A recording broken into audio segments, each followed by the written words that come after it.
दोन्ही राष्ट्रवादींच्या विलिनीकरणावर अजितदादांच्या राष्ट्रवादीचे नेते सयाजी शिंदेंनी मोठा गौप्यस्फोट केला।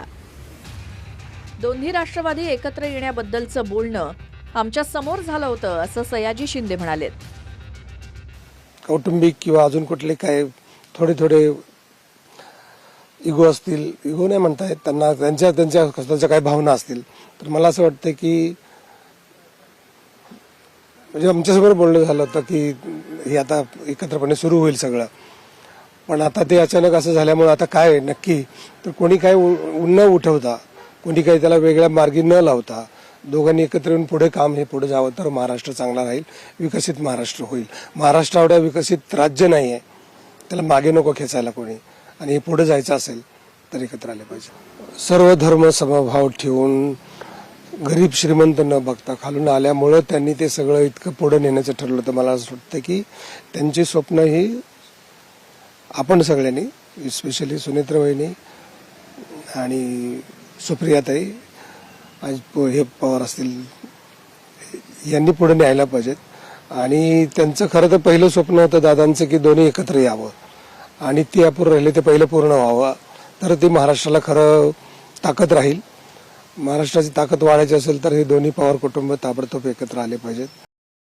सयाजी शिंदेंनी बारामतीतल्या सहयोग सोसायटीत जाऊन अजितदादांना श्रद्धांजली वाहिली। सुनेत्रा पवारांसह पवार कुटुंबातल्या इतर सदस्यांचीही त्यांनी भेट घेतली। 12 फेब्रुवारीला दोन्ही राष्ट्रवादीचं विलिनीकरण होणार होतं असा दावा शरद पवारांच्या राष्ट्रवादीच्या नेत्यांनी केलाय। अजित पवारांच्या राष्ट्रवादीच्या काही नेत्यांनीही विलिनीकरण होणार होतं असं म्हटलंय, तर तटकरे आणि पटेल हे दोघे मात्र विलिनीकरणासाठी अनुकूल नसल्याचं दिसतंय। मुख्य मुद्दा असा आहे की विलिनीकरणाचा, आता मी वारंवार प्रश्न विचारला की विलिनीकरण कुठलं, कोणा पक्षाचं, कुठल्या पक्षात, हा एक भाग माझा मी परवापासून विचारतोय, त्याच्यावरती कोण दुर्दैवाने बोलत नाही। मला काय त्याच्यातलं कारण मीमांसा काय कळू शकली नाही। पण नसेल झालेली त्यांच्यासोबत एखाद्या वेळेस दादा त्यांना सगळं प्रत्येक गोष्ट सांगत असतील, असं नसतील सांगत, आता त्याच्यावर मी कसं रिॲक्ट होणार आहे? किंवा ते काय बोलले त्याच्यावर मी काहीतरी बोलावं, त्यांनी काय बोलावं त्यांचा अधिकार आहे, मी काय बोलावं हे माझा अधिकार आहे। माझं एकच आहे की विलिनीकरण हा विषय साहेबांच्या अखत्यारीत आहे, त्याच्यावर साहेब बोलतील। आपली मतात जर विभाजन थोडी झाली तर आपल्याला नक्कीच थोडा फरक पडू शकते, म्हणून आपण त्यांच्याशी बोलून, त्यांच्याबरोबर बोलून काहीतरी समन्वय घडू। त्याच्यानंतर दादाचे टीव्हीवर मी 2 इंटरव्ह्यूज या मागच्या 10 दिवसामध्ये बघितले की त्यामध्ये त्यांनी फार स्पष्ट केला होता की आता कुठेही माझ्या समोर हे प्रस्ताव नाही, फक्त मी जे करतोय स्थानिक स्वराज्य संस्थेसाठी, मी माझ्या पक्ष आज जे आहे त्या पक्षाच्या बद्दलच बोलणार, काल्पनिक कुठल्याही गोष्टी करणार नाही। खरं तर दोन्ही पक्षाचा तो स्वतःचा विषय आहे, फार आम्ही त्याच्यात पडू नये असं मला तरी वाटतं, परंतु दोन्ही जर एकत्र येत असेल तर ती त्यांची भूमिका आहे। त्याच्यामुळं दुसऱ्यांनी कोणी पण, आता खरं तर त्यांच्यातच राजकारण चालू आहे, कारण जे अजितदादाचा पक्ष आहे याचे जे दुसरे आहे, म्हणजे खरं तर जे लोक आहेत, 2 जणांवर आरोप केला जातो, प्रफुल्ल पटेल आणि सुनील तटकरे, यांना या गोष्टी नको आहे। बाकीच्या लोकांना जर बघितलं ओव्हरऑल अजितदादांचा पक्ष, तर त्यांना या गोष्टी पाहिजे, शेवटी जे व्हायचं ते होत राहील। दुसरीकडे रोहित पवार विलिनीकरणाबद्दल 12 तारखेला पत्रकार परिषद घेणार आहेत। दोन्ही राष्ट्रवादीचं विलिनीकरण का होणार होतं, विलिनीकरणाची अजितदादांची इच्छा का होती, हे सर्व काही 12 तारखेला सांगणार असं रोहित पवारांनी म्हटलंय। विलिनीकरण का होणार होतं, कशासाठी होणार होतं, दादांच्या मनामध्ये आणि आमच्या सगळ्यांच्या मनामध्ये का ती इच्छा होती, कशामुळे आम्ही सर्वजण प्रयत्न करत होतो, त्याला राजकीय अंग आहे का त्याला कुठेतरी भावनिक अंग आहे, हे सर्व मी 12 तारखेला त्या ठिकाणी सांगेल। आणि त्या दिवशी सुद्धा व्यक्तिगत मी म्हणून विलिनीकरणाबद्दल काय पुढे व्हावं होईल याबद्दल नक्कीच तिथं सांगेल। आम्ही नेहमीच ज्या वेळेला 23ला निर्णय घेतला तो आम्ही एकत्रितपणाने बसून घेतला।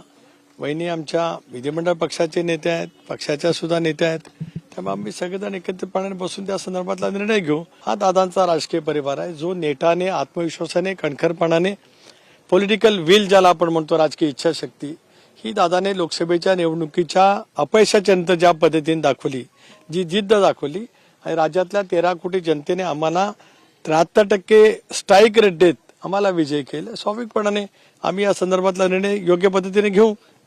याआधी खुद्द शरद पवार आणि पवारांच्या राष्ट्रवादीच्या नेत्यांनी 12 फेब्रुवारीलाच विलिनीकरणाचा निर्णय होणार होता असा दावा केलाय.